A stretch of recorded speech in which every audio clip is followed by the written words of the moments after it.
Which of the following oxides is most acidic in nature? तो देखिए हमारे पास secondary group के ऑक्साइड्स हैं, बेटा, बेरिलियम, मैग्नीशियम, कैल्शियम, स्ट्रोंशियम और barium. If we are moving from top to bottom, all are metal. This is the and basic nature are increases top to bottom in metals. तो definitely सबसे ज्यादा acidic कौन सा होगा? Beryllium oxides. ये purify basic है, basic है, basic है. बेरिलियम ऑक्साइड को हम बोलते हैं एम्फोटेरिक नेचर, यानी कि बेसिक भी है और एसिडिक भी है, राइट ना. और top to bottom, if we are moving from top to bottom, basic nature are increases. Our next question is, amongst calcium hydride, beryllium hydride, barium hydride, the order of ionic character. इसका answer बेटा फाजानुल के basis पे दे सकते हैं. जितना ज्यादा छोटा size होगा, smaller the size, more polarising power, more covalent character. Smaller size proportionate to more polarizing,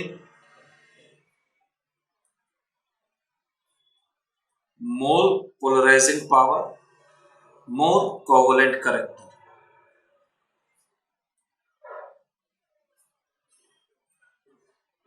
यानी कि बेरिलियम का साइज छोटा है तो कोवेलेंट कैरेक्टर ज्यादा होंगे, यानी कि आयनिक कैरेक्टर कम होंगे. तो बेरिलियम वाले इधर आएंगे, सेकंड और फोर्थ नहीं होंगे. इनमें यदि चेक करेंगे तो सबसे ज्यादा साइज किसका है? बेरियम का है, यानी कि कोवेलेंट कैरेक्टर कम है, आयनिक कैरेक्टर ज्यादा है. First is our right answer. Our next question is, magnesium reacts with an element X to form ionic compound. If the ground state electronic configuration of X is the simplest formula of the compound. इसके बारे में चर्चा कर रहे हैं बेटा. Simplest formula magnesium है. Magnesium क्या आयन बनाएगा बेटा? Mg2+ बनाएगा. और 1s2 2s2 2p3 की बात करें, दिस इज नाइट्रोजन. नाइट्रोजन क्या बनाता है बेटा? N3 माइनस आयन बनाता है. यानी कि हमें Mg2+ और N3 माइनस की बात करेंगे, जिसपे X को हमने एज्यूम कर लिया है कि वो नाइट्रोजन है. Due to its electronic configuration there are the 7 electron which are in nitrogen.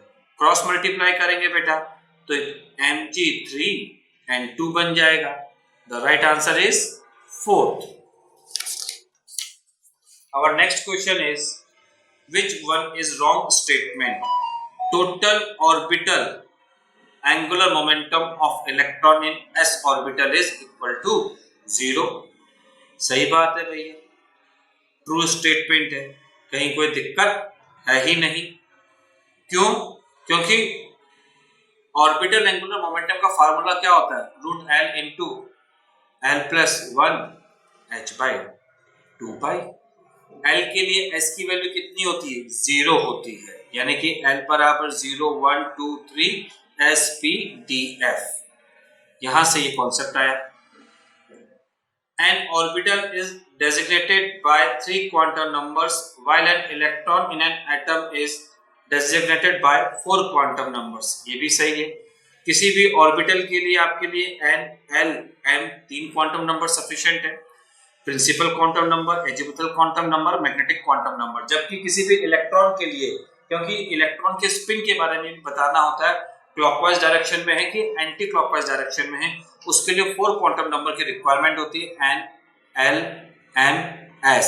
Principal quantum number, azimuthal quantum number, magnetic quantum number, spin quantum number. तो ये भी ट्रू हो गया. The electronic configuration of nitrogen atom, ये गलत है साहब, क्योंकि तीसरा इलेक्ट्रॉन भी क्या है? तीनों इलेक्ट्रॉन्स जो हैं वो क्या आने चाहिए भैया? पैरेलल आने चाहिए. ऐसा किसने कहा था? हुंड्स अंकल ने कहा था. हंट्स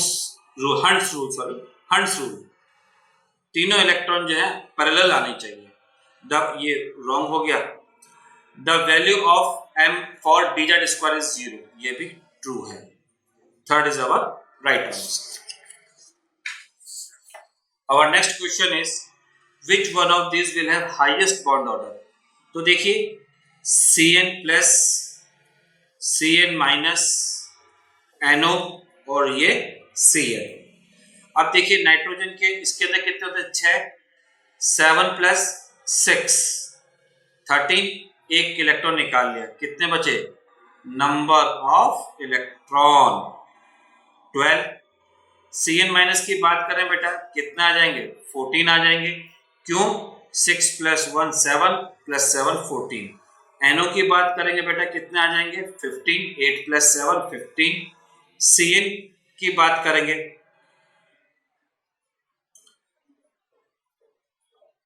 तो यहां आ जाएंगे बेटा 7 प्लस 6 13। अब बॉन्ड ऑर्डर की एक ट्रिक है, यहाँ पे नंबर ऑफ इलेक्ट्रॉन लिख रहा हूं 14, 15, 16, इधर लिखा 13, 12। अगर 14 है तो बॉन्ड ऑर्डर कितना आएगा? 3 आएगा। तो यहां अपन बॉन्ड ऑर्डर लिखते जा रहे हैं 3। 13 है तो कितना आएगा बेटा? 2.5, 2.5। 15 है तो कितना आएगा बेटा? 2.5, 2.5। 12 है तो 0.5 और भी कम आ जाएगा, कितना आएगा बेटा? 2। Right answer is Cn minus. ये ट्रिक आप सबको याद होनी चाहिए कि नंबर ऑफ इलेक्ट्रॉन्स के यदि हमने 14 है तो बॉन्ड ऑर्डर कितना आता है? 3 आता है। 15 है तो कितना? 2.5। 16 है तो भी कितना आएगा बेटा? 2 आएगा। 17 है तो कितना आएगा बेटा? 1.5। 18 है तो कितना आएगा? 1। ऐसे 0.5 कम होता जाता है। इधर भी सेम। 11 है तो कितना आएगा बेटा? 1.5। 10 है तो कितना आएगा बेटा? 1। Our next question is which one of the following elements unable to form MF6 3-? अब देखो बेटा इसके अंदर यदि हम चर्चा करें boron is our right answer because boron do not have vacant orbital. The right answer is third. Our next question is in the structure of ClF3 the number of lone pairs of electron on central atom of chlorine। ClF3 है, famous question है बेटा ये भी।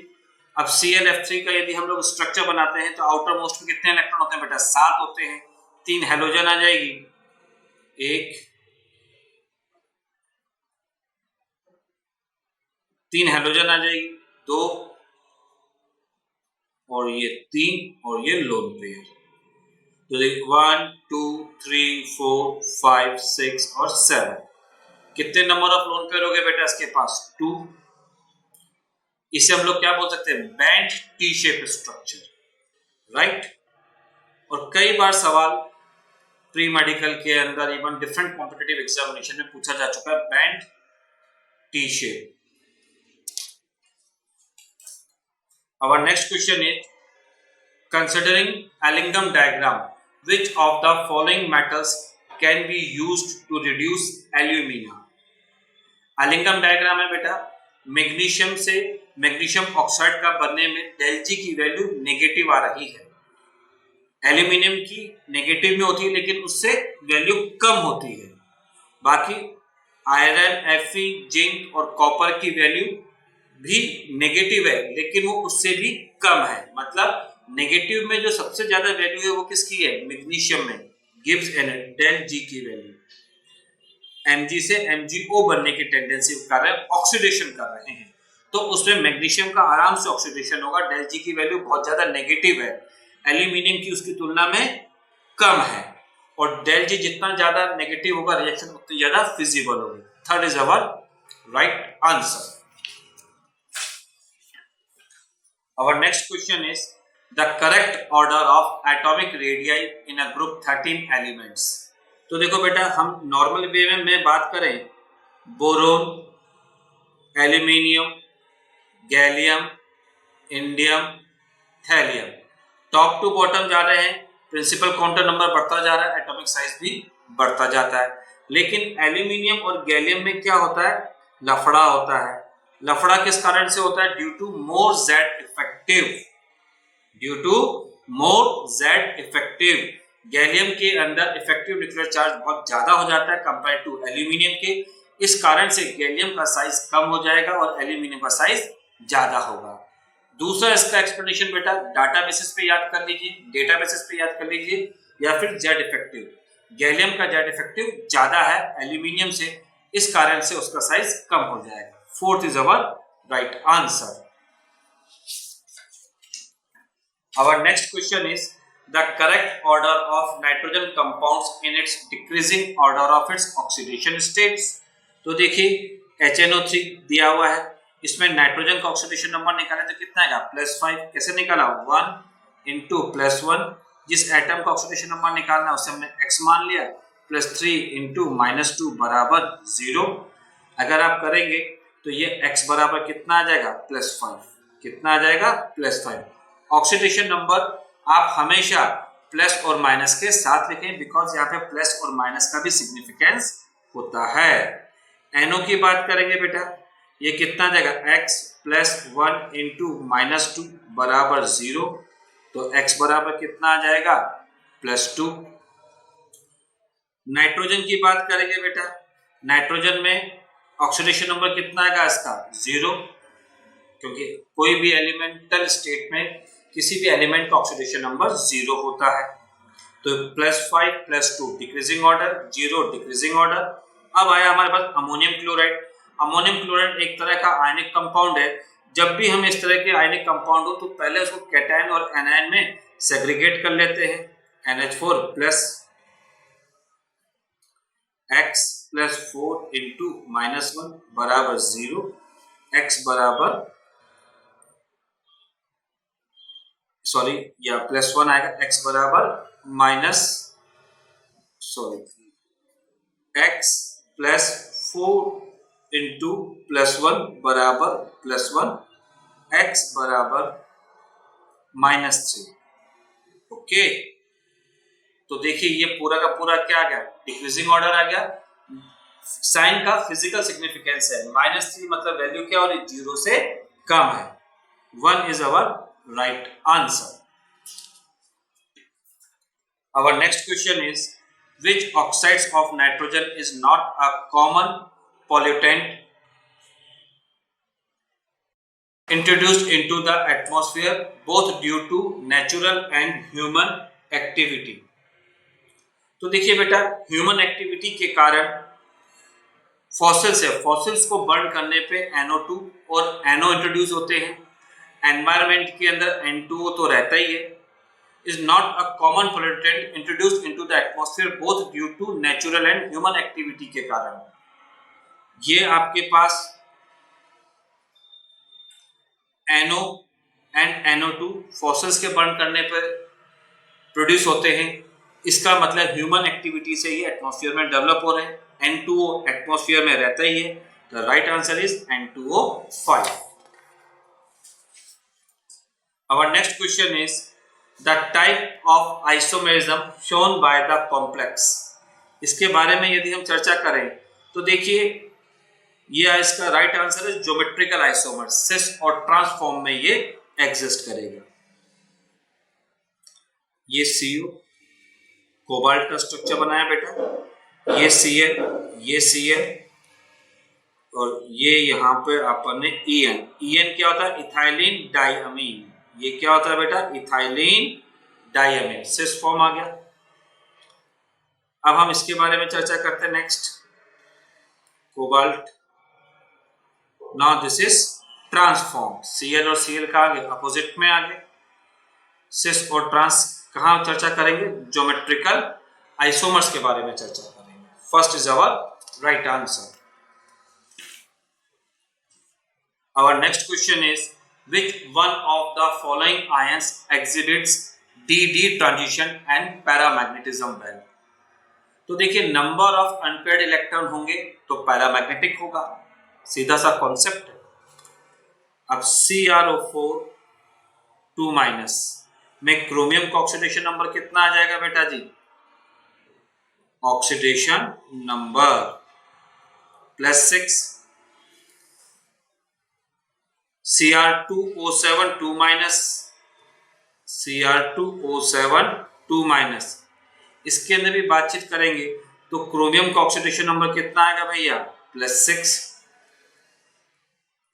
MnO4 minus oxidation number कितना आएगा +7, MnO4 2 minus oxidation number कितना आएगा +6।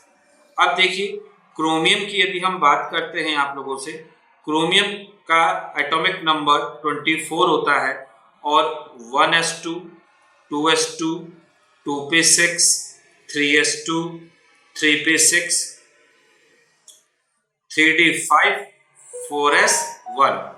इसको मैं क्या लिख सकता हूं बेटा जी, ऑर्गन भी लिख सकता हूं, ऑर्गन 3d5 4s1। मैंने 6 इलेक्ट्रॉन निकाल लिए क्योंकि क्रोमेट और डाइक्रोमेट दोनों में ऑक्सीडेशन नंबर सेम है, +6 का मतलब we are removing 6 electron. 6 electron निकालने के बाद Cr+6 में मेरे पास बचेगा ओनली ऑर्गन बचेगा, यानी कि सारे के सारे इलेक्ट्रॉन पेयर्ड बचेंगे। इसका मतलब ये क्या हो गया भैया डायमैग्नेटिक, ये भी क्या हो गया डायमैग्नेटिक।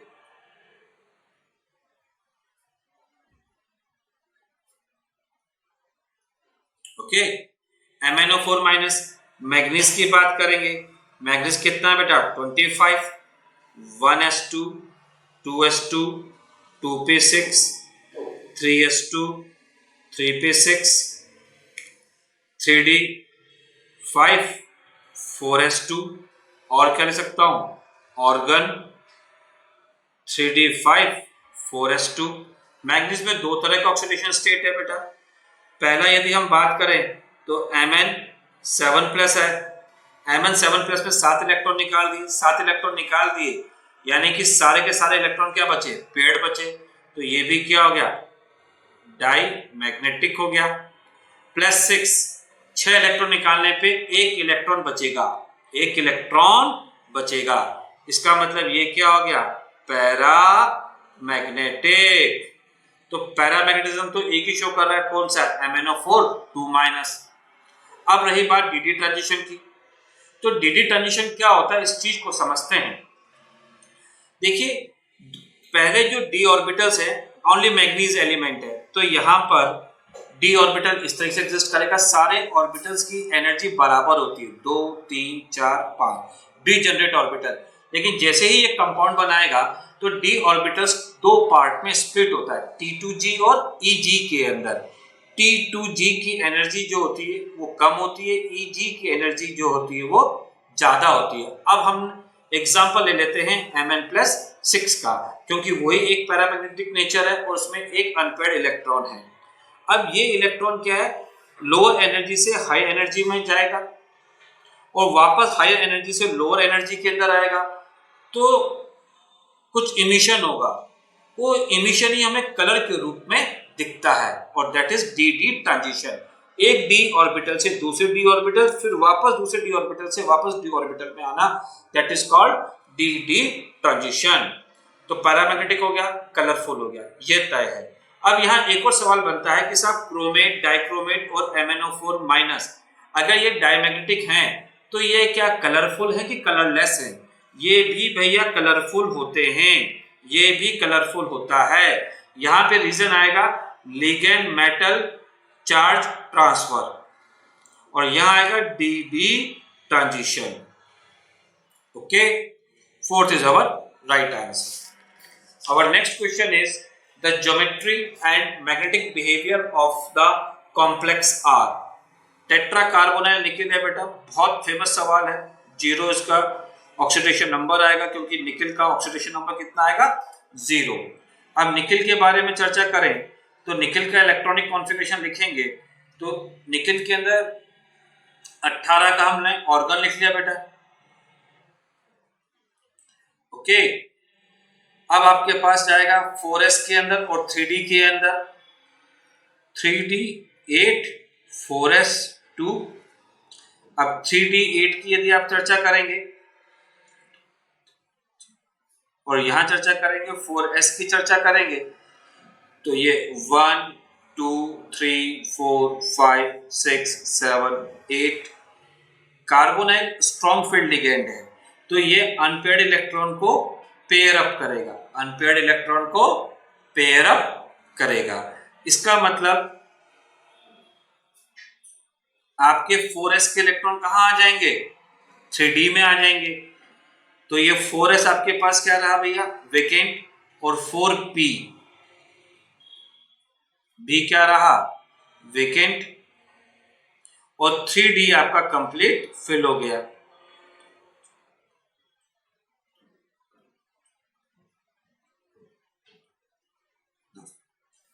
तो अब देखिए एक s और 3p, हमें सेंट्रल मेटल एटम निकिल के 4 वेकेंट ऑर्बिटल चाहिए थे और चारों के चारों वेकेंट ऑर्बिटल अवेलेबल हैं, एक s का 3p के, यानी कि sp3 हाइब्रिडाइजेशन हो जाएगा, टेट्राहेड्रल ज्योमेट्री हो जाएगी।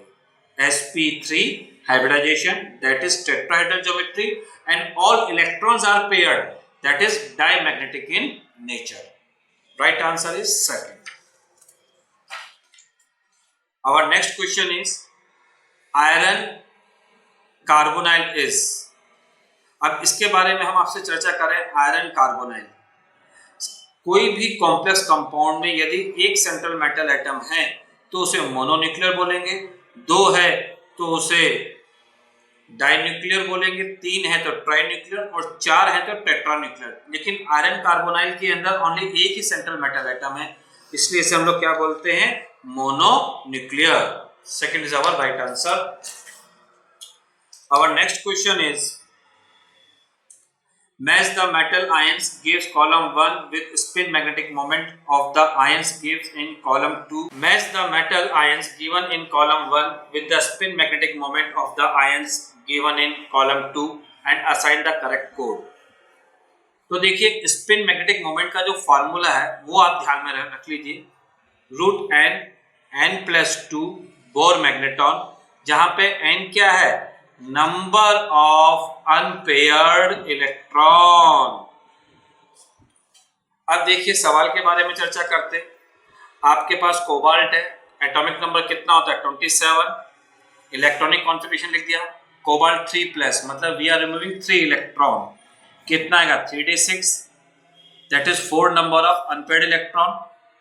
क्रोमियम कितना होता है 3d5 4s1, 3+, removing 3 electron 3d3, iron 26, 3d6 4s2, removing 3 electron 3d5, nickel 3d8 4s2, removing 2 electron 3d8.